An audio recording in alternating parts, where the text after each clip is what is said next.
Hello, Radhe Radhe. भाद्र माह की कृष्ण पक्ष की अजा एकादशी की आप सभी को हार्दिक शुभकामनाएं। आप सभी इस व्रत की कथा सुनिए। श्री राधे राधे। युधिष्ठिर बोले कि हे जनार्दन, भाद्र माह के कृष्ण पक्ष में पड़ने वाली एकादशी का क्या नाम है? यह मेरी सुनने की इच्छा है, सो आप कहिए। श्री कृष्ण बोले कि हे राजन, यह सब पापों को दूर करने वाली एकादशी अजा नाम से विख्यात है।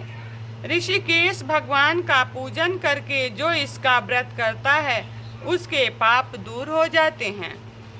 हे जनार्दन, हे राजन,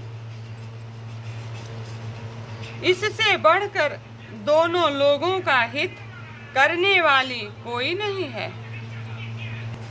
प्राचीन समय में जब पृथ्वी का स्वामी चक्रवर्ती राजा हरिश्चंद्र नाम का सत्यवादी राजा था, राज्य करता था, वह किसी कर्म के वश राज्य से भ्रष्ट हो गया।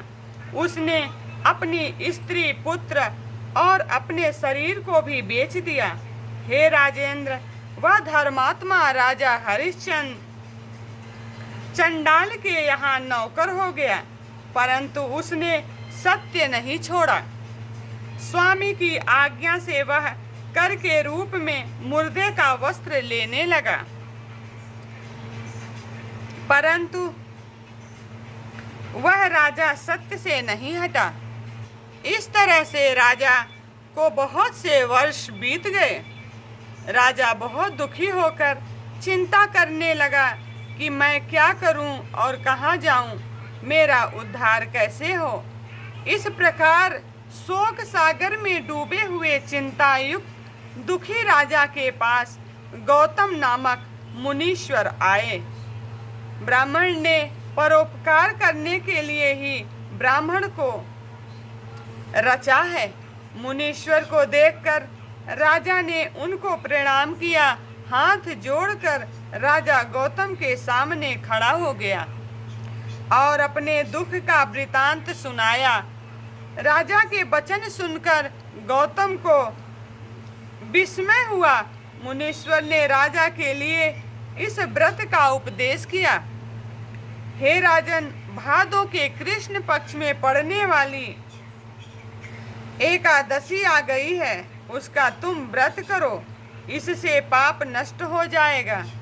तुम्हारे भाग्य से वह आज से 7वें दिन होगी। उपवास करके रात में जागरण करना। इस प्रकार उसका व्रत करने से सब पाप दूर हो जाएंगे। हे नृपोत्तम, तुम्हारे पुण्य के प्रभाव से मैं आ गया हूँ। इस तरह राजा से कहकर मुनीश्वर अंतर ध्यान हो गए। मुनीश्वर का वचन सुनकर राजा ने उत्तम व्रत किया। उस व्रत के करने से राजा का पाप क्षण भर में नष्ट हो गया।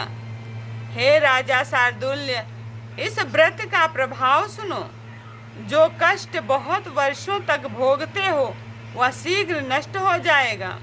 इस व्रत के प्रभाव से राजा का दुख दूर हो गया, स्त्री मिल गई और मरा हुआ पुत्र जीवित हो गया। देवताओं ने नगाड़े बजाए, आकाश से फूलों की वर्षा हुई।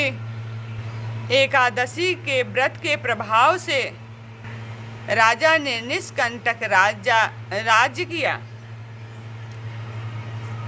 सब पुरवासियों और कुटुंबियों समेत राजा स्वर्ग को गया। हे जनार्दन, हे राजन, इस प्रकार के व्रत को जो मनुष्य करते हैं वह निश्चय सब पापों से छूटकर स्वर्ग को जाते हैं।